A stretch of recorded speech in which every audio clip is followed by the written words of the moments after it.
Hey, Amita Kulu, my skating peoples. It is I, Asher Hill. The final stop of the Grand Prix just finished in the happiest place on earth. And no, I am not talking about Disney World. That place is expensive. And I hear they're getting rid of all of their Disney evil character actors, which boring. No, I am of course talking about Finlandia Trophy in Helsinki, where the villains might have been the ice dance technical panel. It was a 2-medal weekend for Canada as Gilles and Poirier are unable to overtake Fournier Boudry of France and must settle for the silver. Gogolev takes his first Grand Prix with the bronze. Yes, Stephen! With Kagiyama taking the top spot in the men's event. And Mona Chiba scintillates with the gold, and Minerva Fabian Hassa and Nikita Volodin of Germany are on top of the podiums at the Grand Prix once again. The final Grand Prix means that the final of the Grand Prix is now set. Yes, the roster, we know who is going. And to talk me through what we saw in Finland and what's going to happen, the Grand Mufti of Midlines, Kaetlyn Osmond. Kaetlyn, welcome. Hello, Asher. Welcome to my dressing room. Yeah, are you on the ground of the dressing room? I am on the ground of the dressing room. Oh. But what better place to talk about figure skating? Yes, the room where you have your secret tears, unless your teammates are in there with you. Then it's just group tears.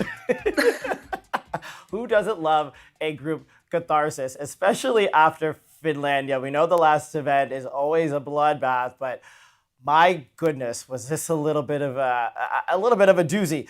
So let's get started with the ice dance, the talk of Finlandia Trophy. Gilles and Poirier are unable to clinch that top spot like they wanted to and must settle for the silver.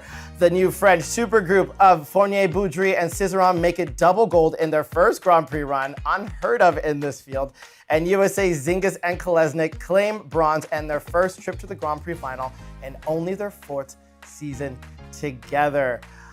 Kaetlyn, before we get into the ice dance event, we got to talk about the tech panel yet again, because if we thought Skate America was bad, Finlandia Trophy was egregious. Starting with the rhythm dance, only 2 teams, and they are American teams, Zingis and Kolesnik, and the Shibutanis received 2 on their pattern step sequence, while only 1, and that was Zingis again, received the 2 on their midline step. And a full 2, because both the men and women get a level there. And the free dance was not much better, missing twizzles, missing lifts, level 1 step sequences. These are the teams that might be on the podium at the Olympics, getting level 1. And what's interesting about this is that the technical controller is the same one as Skate America, Sean Radstadt.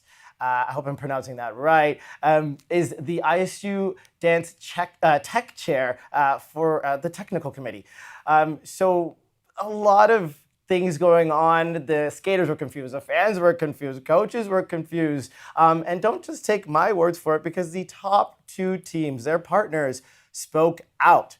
Piper Gilles had this to say during the rhythm dance press conference. It's really unfortunate the top athletes in the world are getting level 1s in their pattern step.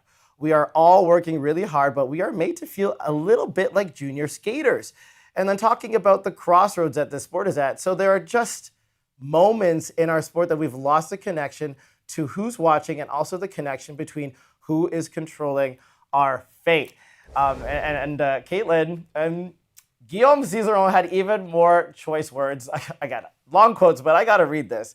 Of course I'm angry, says Cizeron in a press conference. I see some strange games being played that are destroying ice dance. I don't think I've ever been to a competition like this in my career from a judging standpoint.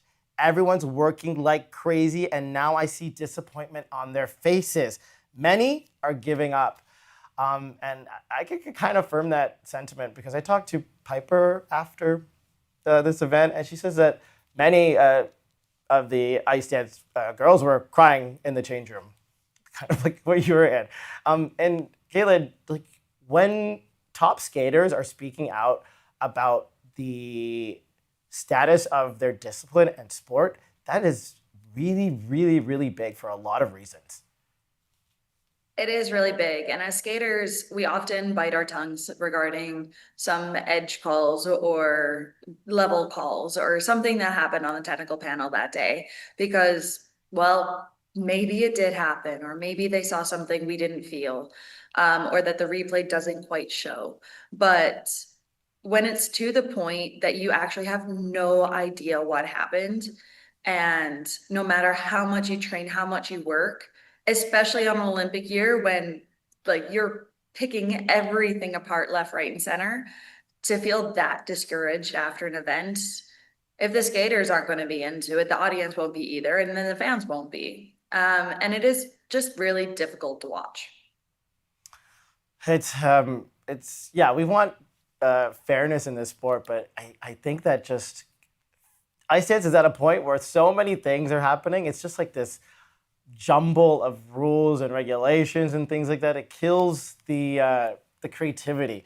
But of course, the tech was completely crazy. So let's talk about the performances and what they made us feel. Starting with Piper Gilles Paul Poirier, their rhythm dance, this supermodel of the world, RuPaul, was absolutely phenomenal. You can see the changes they made since Skate Canada. And right here on the twizzles is where they really, really got hit hard. Piper in the second twizzles checks, and I think her arms bobble a little bit, but she gets a base for this. A base for a multi-world medalist. That is enough to make your skin crawl. And then right before this adorable butt jiggle is the pattern step where Paul does the back bracket, a really hard turn, but his ankle is on the ground. I don't see where they weren't even able to get a level 2. This is why I find it kind of very disrespectful. Their lift, their ending lift, the only level 4 they got out of 5 elements. But I think what I loved about this rhythm dance, Kaetlyn, is that the ossification has begun. I thought that at Skate Canada, it could have been more, especially from Paul. And here I want to sachet. I couldn't stop watching Paul. I wanted to watch Piper. She was my roommate at all competitions and I love her, but I couldn't stop watching Paul. And I do agree. At Ski Canada, it seemed like they were still nervous about the performance or trying to figure out their performance a little bit more. But here they just went all out. And I think it was incredible. Yes, I think this is one of my top rhythm dances of the season. And they do have the high score, 85 and change for the rhythm dance so far this season. So, we'll see what happens at the Grand Prix Final. But let's talk about their free dance, their Vincent reimagined. Disaster happened at Skate Canada with that lift. Here they added a lot of changes. That lift is no longer there. I find that this program now has that freedom and performance that we really want to see in a program like Vincent that really touches you. Here they're doing their choreographed hydro slide. That used to be a drag sequence, keeping a lot of speed now. It just had much more power and flow, and they really created a moment here in Helsinki. But again, twizzles, I think Piper lost this one as well. But despite that, I think that this was just such a good performance for them. And at the end of this stellar performance in the Kiss and Cry, they held up a picture of their coach, Donna Ijima, who was also my coach from a very young age. She started coaching me at around 7 years old. Development coach for all the skaters. She was tough, but she made us a skater we are, and we miss you, Donna. And just looking at that picture of Donna, I know that she would be really upset with the scores and would go march over to the technical panel. She was about 5'2", 5'1" maybe on a good day, and but she was scary. It's always the little ones you got to be careful of. T. But let's head on to Guillaume and Laurence of France. They do it. 2 Grand Prix, 2 gold medals, first season back. This rhythm dance to Madonna. I loved it. It gave me everything. But they were not spared from the tech panel apocalypse. Their opening choreography was called a choreographed character step. When they have it written down, that is their last element. I think is just kind of where their position was on the ice. And what's even annoying about that is that this program has probably been looked at. You have the tech who watches your events, your practice, and they usually would warn you about this, but they did not. They just let them do it. And what's even stranger was that box was left open for so long. I think even the judges were confused. There was no green or no red. Again, level 1 step sequences here. Bracket looks pretty clean to me. Like those 2 turns should at least be a level 3, but Kaetlyn, I do love this program. I know you were a little bit on the fence when you saw it at France. How do you feel about it now? I'm still on the fence. Are you? I'm sorry. Oh, okay. Explain yourself. I like their attitudes and their movement. I do feel like it's very much on 2 feet. And I do know that it says pose a million times in that program, but I feel like there's too much posing and not enough actual skating. But that could be a me thing. I mean, but I do love their free dance. Their yes. free dance is beautiful. The movements are incredible. It goes by so fast where I want more. I always want more of this free dance. Oh, it's very Moorish. Yeah, you just be like, how's it done already? Give me more. I'm not done crying and weeping. If I could press replay like that movie Click with Adam Sandler just to make them do it again, I would. I mean, I guess I could do that with YouTube. But they were fabulous. I love how they are able to make the simple so effective and powerful. Forget the scores. I know that they care. We also care, but the emotion that they left, in my living room when I was watching, I can't imagine what the feeling was in Helsinki. But Kaetlyn, 2 gold medals in your first Grand Prix run, that sends a huge message to the other ice dance teams. Yeah, they kind of better watch out. I know they've been working really hard over the last number of years, but this team is in it to fight and battle. Yeah, they're coming for your things, girls. Hold on tight. But let's quickly talk about the bronze medalists, Emilia Zingis and Vadim Kolesnik. Again, the rhythm dance is one of my favorite, Poison by Belle Biv DeVoe. But this Romeo and Juliet, you already know how I feel about Romeo and Juliet. Don't like it. They make me love it. They have such clean lines. They kind of give me classic Russian style. I guess that's their tutelage under Igor Spielband. And they just have boundless amounts of energy. They're so sharp. They're kind of Davis and white coated for me. Like how they used to just come out like a bat out of hell. Yeah, there's zero hesitation for anything. And they have so much awareness of each other.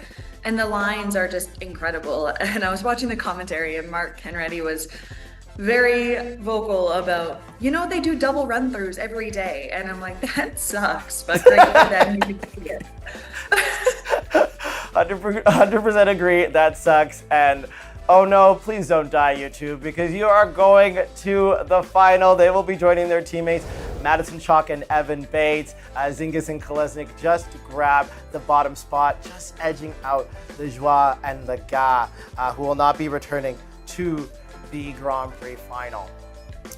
But yeah, that ice dance event. Fakakta is what I called it on Twitter, and that's what it is. But hopefully, I think that the Grand Prix Final is supposed to be the panel that they're expecting to have at the Olympics, so hopefully this will be different. All right, let's head on to the men. Ooh, where he did it. Stephen Gogolev, after years of heartache, heartbreak, injuries, finally gets to climb onto a podium at the Grand Prix, and it is a bronze. Japan's Yuma Kajiyama is golden, but perhaps a bit tarnished, as he has yet to deliver the clean skates that he wants. And Adam Xiaohemfa takes silver despite continuous boot issues. So let's start with Gogolev. I'm so happy for him. He's just been... Me too. Yeah. I think it's been a long time coming. He was so good in juniors and has been through the ringer since then. Injury after injury, growing about 10 feet, I feel. Every time I see him, I think he's taller. And trying to navigate that and navigate where he was living, because he was between Toronto and California. And now he just looks so much more settled and confident. I don't think I've ever seen this level of confidence on him, and it's showing.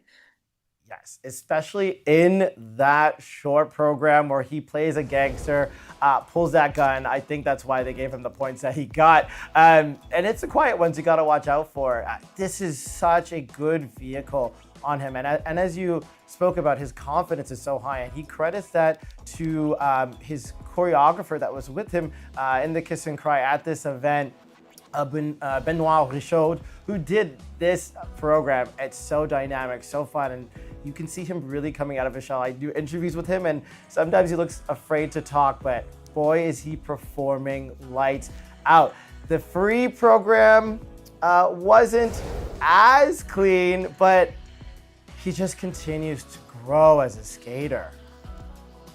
He is. I feel like the connection to his program is not as strong in his free program compared to the short, but he's showing a new side of him that I just haven't seen before. There's attention to detail. There's the knowing that he can do it and do better. Even after a short program, he saw his scores come up, and I think he was expecting closer to his personal best, which is in the 90s, where he didn't quite get there this time around. And you could see it. He was like, I think I want more. And he's not letting that go. I haven't seen him in the past do two well put together programs, and you're seeing it more and more at each event now. The only mistake was that triple axel, but he added it after that triple flip, a big combo. It was downgraded on the combo, but wow, is he killing it? And also right behind him, his teammate, who he's been going head to head with, one more head because it's been 4 competitions, Roman Sadovsky, delivered very strong performances this free program. 2 quad sows, a triple axel. The best I've seen him skate in a while, and being able to put back-to-back performances, also a big thing for Roman. And like we've been talking about back-to-back, they've been jostling. I'll beat you at this one, you beat me at this next one. How tough does this make Skate Canada's job? I mean, Stephen Gogolev now has a medal at a Grand Prix. I think that gives him a few extra points, but they are really, really just neck and neck. It's been so much fun to watch these two all year, and seeing them compete back to back and always flipping back and forth between who's ahead of who is going to make nationals extremely exciting. I do agree that I think Stephen has the leg up on him, especially with the medal finish, but also Roman was right there. He was in 4th. So it's not that big of a gap. And of course, at nationals, you still have the added addition of Keegan, and seeing how they compare back to back. So interested, but I'm so happy to see Stephen and Roman really fighting and putting in an effort and demonstrating what they're capable of. Because I think we've all been watching over the last number of years and being like, can they just do it? Because we know they can. Sometimes it is so hard to watch the Canadian men, and you're just like, the men might be menning, but the Canadian men just menning all the time. It is really refreshing to see this. All right, let's head to our gold medalist, Yuma Kajiyama, who had a rough go of it. He really wants to skate clean. just the quad sow in the short program let him down. This one in the free program, so close to the boards, but does it. The first opening 3 jump passes were incredible. And then disaster hit when he just did not time out his triple toe with the size, or quad toe with the size of the rink, and opts to do a triple flip out of kind of nowhere, does a step out, skates down the rink, and then tries to do another quad toe, falls down in it. But when he hits this Ina Bauer, you're just like, he was clean. I don't remember anything at all. What are you talking about? He's fantastic. If he can skate this clean, especially at Olympic Games, this will be so stellar. This Tornado program is immaculate. Well, will be. Yeah, I love this free program so much, and he skates it so well. And yeah, he is a skater that if he makes a mistake, you forget it happens, because he moves on from it, or he appears that he moves on from it. But he does need to do that. He does need to not make a mistake. If he wants to compete against Ilya and the other top men, he cannot make a mistake. Yeah, Yuma, you can do it. I'm rooting for you. We all are rooting for you. Let's put... Do it. You can do it, Brucey. Matilda, if you watched it. So let's talk about Adam Salhimpa of France, kind of doing a reverse for him. Nailed it in the short program, only the one mistake, doubling a triple toe in this combo. But this free program wasn't horrible, way off of his personal best or top scores in this one, but a lot of little mistakes, step outs, messy landings. But we will see him at the Grand Prix Final. This will be a quick turnaround. He had a long break in between France in this one. And of course, Ilya Malinin is the top qualifier here in a league of his own. And funnily enough, Daniel Grossel of Italy with a bronze and a 5th place finishes makes it to the Grand Prix Final just because of how crazy up and down the men's event has been, especially with Kevin Amos winning Skate America last week out of nowhere. This is going to be exciting in Canada, exciting for the final. I can't wait. Well, I mean, 2 to 3 will be exciting for the final. But let's head on to the women. Taking top spot, golden again. It's Japan's Mona Chiba, who staves off USA's triple axel wielding Amber Glenn, whom took silver, and the effervescent Rino Matsuke ends her Grand Prix season with the bronze.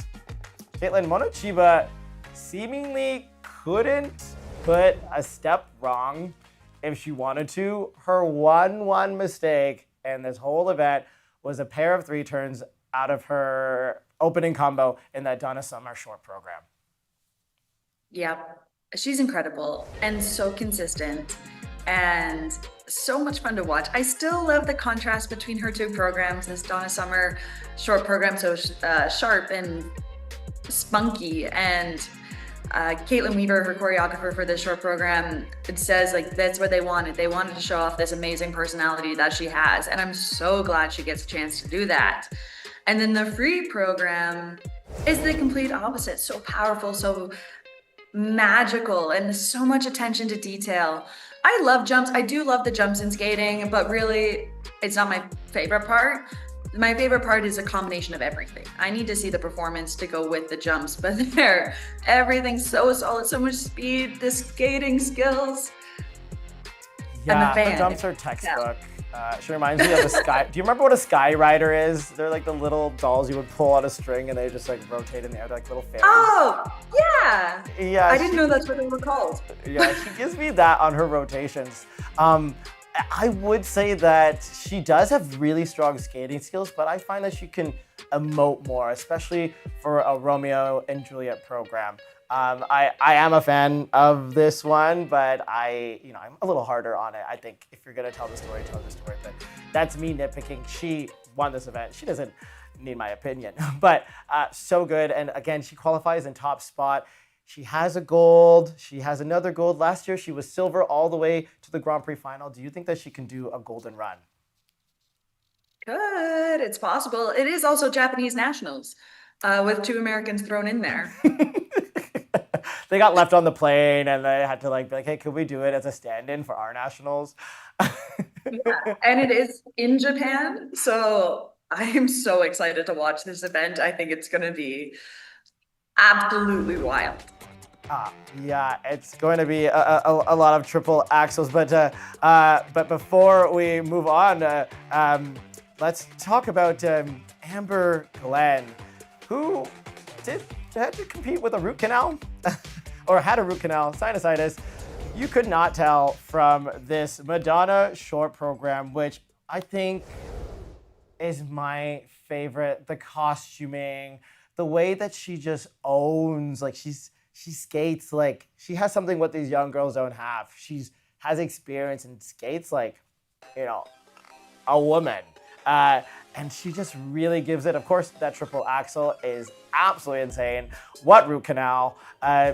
She struggles a little bit on cues. I find that she rushes when she gets excited, but that was a clean program. She was first after the short program, but in the free, a big mistake on her only triple Lutz, popping it into, I believe, a full single, but everything else was just money. Those 4 points between her and Mona Chiba were clearly from that triple Lutz, but she is so good. We love her. We love her so much, and we always just want the best. She's fantastic, and like you said, there's a maturity around her that a lot of skaters just don't have because one, they're young, and there's so many pieces of music that we choose to skate to in figure skating that have mature themes. And if you just haven't had that lived experience or have had things happen to you in your life yet, it makes it harder to portray it because you don't have those feelings in you yet. But Amber is incredible, and I feel like she's getting stronger each time. I've seen her in the past when a big mistake happens in the program and everything just either crumbles or she's able to hold on to everything, but the energy is really lacking. I found the energy didn't lack as much. She said in an interview that she felt like she was, that the antibiotics that she was on just wasn't giving her the freedom to be as energized as she could be, but it wasn't as obvious as I've seen it in the past. And I think that's just huge kudos to her mental training that she's been doing. Absolutely. She was pumping up the crowd in that short program, so I didn't see it at all either. Let's quickly head on to Rino Matsuke. I honestly only have 2 words: outside edge. She's gated fantastically, but anytime this girl hits a forward outside edge, you're like, excuse me? How are you not falling down? And she'll just hold it forever. She is just angelic on the ice. Such a light touch when she skates. So incredible. So delicate but powerful at the same time. And again, you can see the attention to detail. The stretch even just on spins and up into the air, getting her ankles nice and tight together. Of course, there were a few rotation errors, but that seems to be pretty common this season and in past seasons in the women's event, is that rotations are hard, and especially halfway through the program, it starts to dwindle a little bit more. Yeah, some people got some really hard calls. I feel like Brady Janelle got like 7 Qs when I was looking. Yeah. I looked at the sheet and I was like, oh boy, we don't want that many extra words put onto a sheet. Like, qua. What's happening? But let's talk about a Canadian. Sorry. No worries. Don't leave it to question. Just rotate them. Squeeze harder. Jump higher. Jump higher, Harder. rotate faster. Do all the things that you don't want to do anymore, but do it. Yeah. Kidding, just do it. Madeline Skizis of Canada finally delivers the skate that she needed to keep her in the conversation for Canada's lone Olympic woman spot. Her short program, she brought back the Lion King.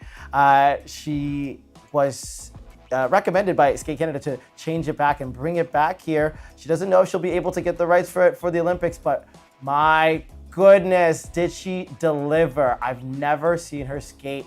Well, not never. It's been a while since I've seen her skate with such energy and attack. I find this short program, she has a complete investment to it, and it makes her comfortable and excited and happy. I do remember an interview last year where she said she hadn't seen The Lion King yet, so I hope she's seen The Lion King now. But really incredible and so great to see her perform that. And then you can see she was third after the short program. So I hope that gives her confidence going forward. The free program she still had to work through.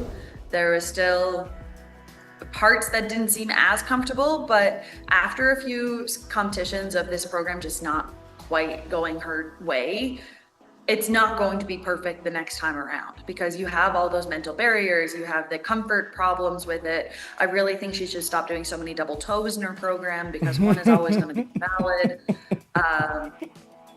That comes with training and preparation. Yeah.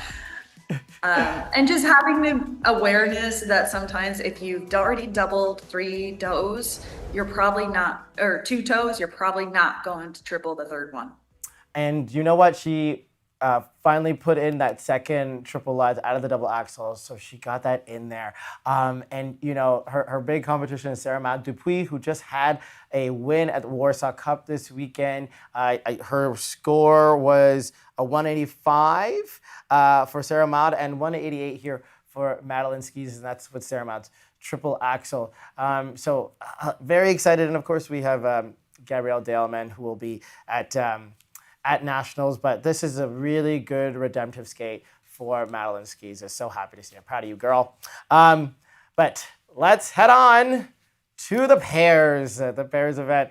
An event that was actually quite exciting. Messy, but exciting because after the short program, they were separated by only less than 1.5 points from first to fourth, but taking the top spot are the Germans Hassa and Volodin, the husband-wife team of Mitrofanov and Efimova, beautifully honor another legendary pair couple in their free to claim silver with their second career Grand Prix, and USA's Ellie Cam and Danny O'Shea take another bronze to add to their skate Canada Hall. Canada's Pereira and Michaud had a rough free to finish in 5th place. Yeah, Hassa and Volodin, very uncharacteristic mistakes. That short program, that tango, goes by like a blink of an eye. You can tell from Skate Canada that they've added more of the kicks, more tango flair, more characterization. He's even more into it. I think this is one of the best pair programs this season. And they were just on fire until disaster hit in their back inside death spiral. Nikita just not able to get his anchoring into, and here you can see it, just not able to get the anchoring in. The tension between them, you can see, just wasn't great. And they just lost the entire element. That's 5 points gone. But they were still able to lead by a very, very, very slim margin. And in the free program, same thing happened. Kind of. Kind of. Like, I do go ahead. think the short program, it's such an incredible short program, and it'll be fun to watch the final and just see the battle of the tangos and flamencos. But those mistakes in staying in first, I think is really telling of the rest of the pair field. But I do think making a mistake of that extreme in the short program, that fall in the free program looks so painful. Oh my God, it caught me off guard just watching this replay again. And so painful and so uncharacteristic. I don't think I ever really see them make mistakes on jumps, and definitely not on a death spiral. But their elements otherwise are just so clean, and that is why they're still able to stay in front with mistakes. But in the short program especially, I don't think there was that big of room for error, that big of a room for such a major mistake to still stay in first. Yeah, in the pairs event, it hasn't been super clean for any team. I think the only clean program was the team who came in second. But Hassa and Voladin, since they've been together in their 3 seasons, have never been off the podium. Have only been off the podium once in their career, and I believe that was either Worlds or European. So they got a pretty good track record, and the Germans were only 1 point away from these Americans, Alyssa Efimova and Misha Mitrofanov, the husband and wife team, and they did a beautiful tribute in the free program to Ekaterina Gordieva and Sergei Grinkov skating to Love Story.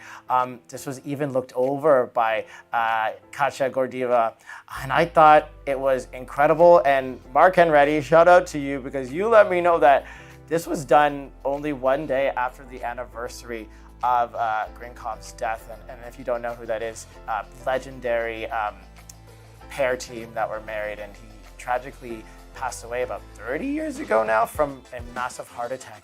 But I thought this was so incredible. It's incredible watching these replays and just seeing the attention to detail, even in the makeup and the way her hair is done and the dress she's wearing. She looks like a Katerina.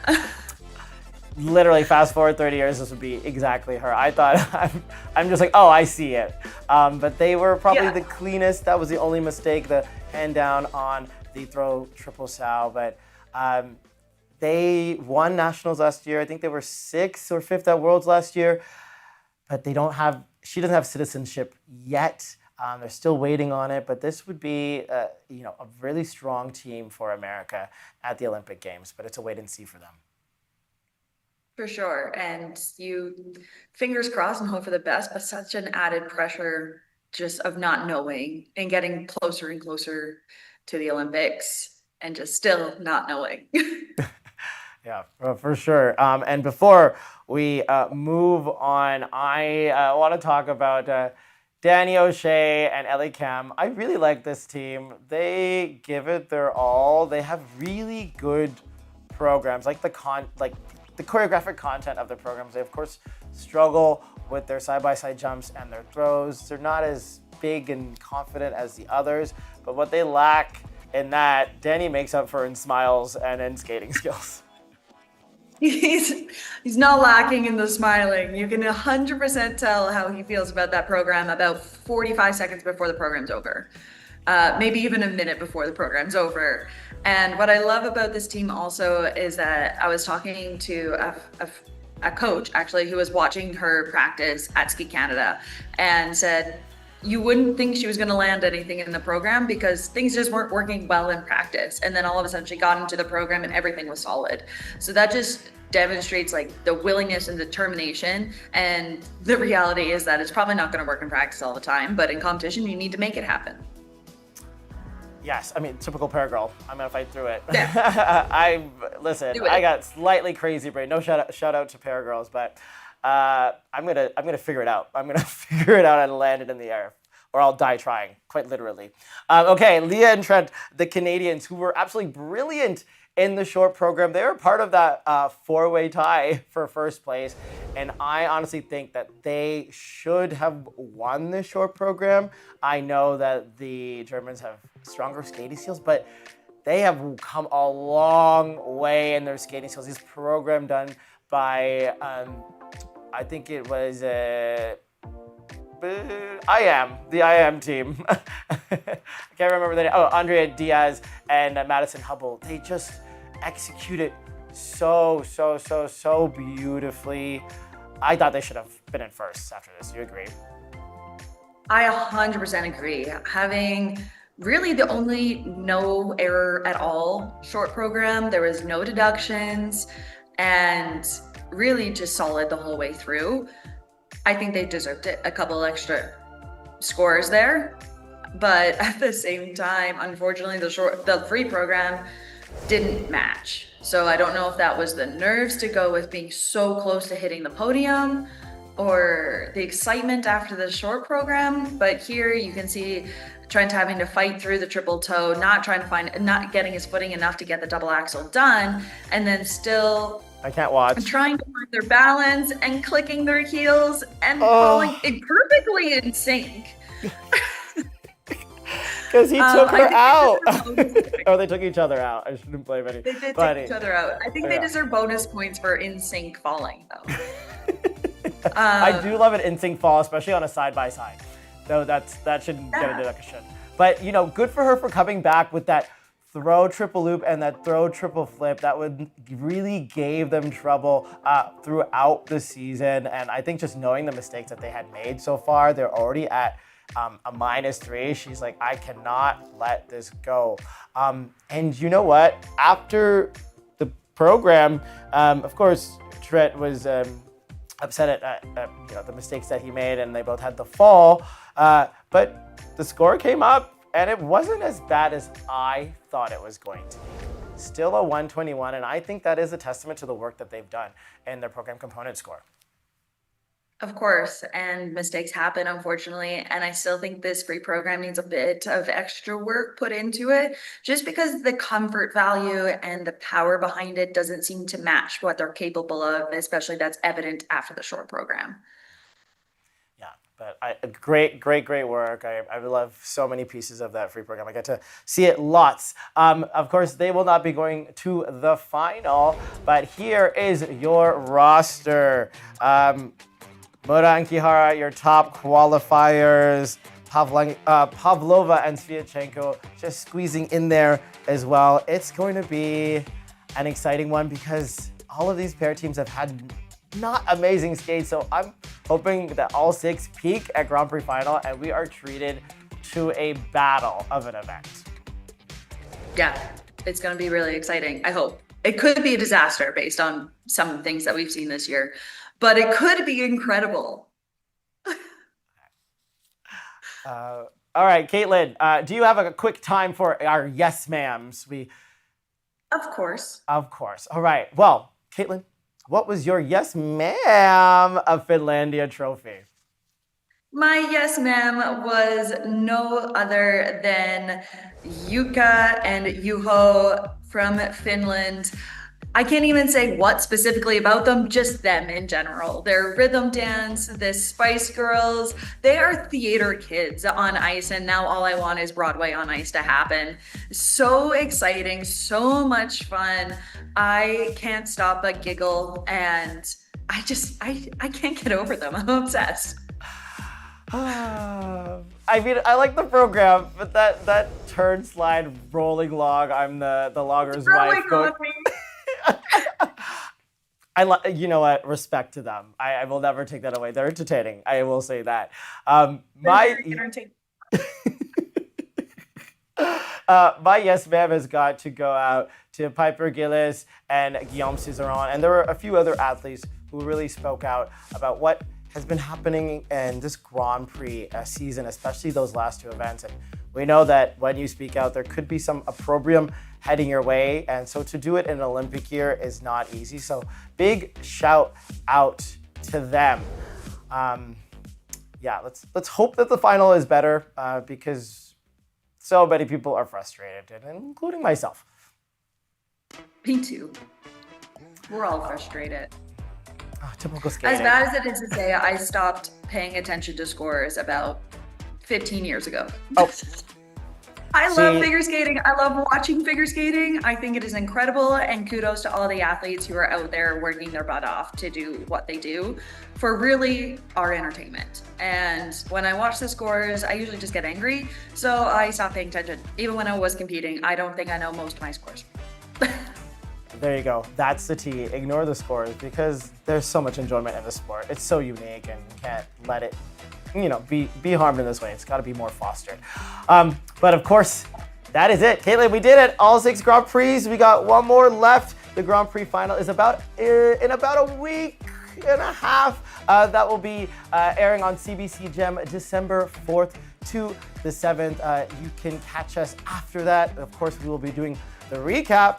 My producer has let me know a little secret. I'm really excited. Kaetlyn, you're going to be live in studio. I will. I won't be hiding in a dressing room. I will be with you. And I'll be 30. It's after my birthday, so celebrate with me. Okay, I don't know if CBC will allow me to have liquor in here, but we can call it apple juice. Great.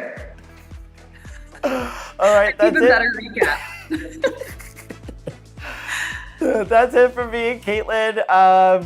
Take care of yourselves. Let us know your yes ma'ams, and we will see you at the Grand Prix Final or after.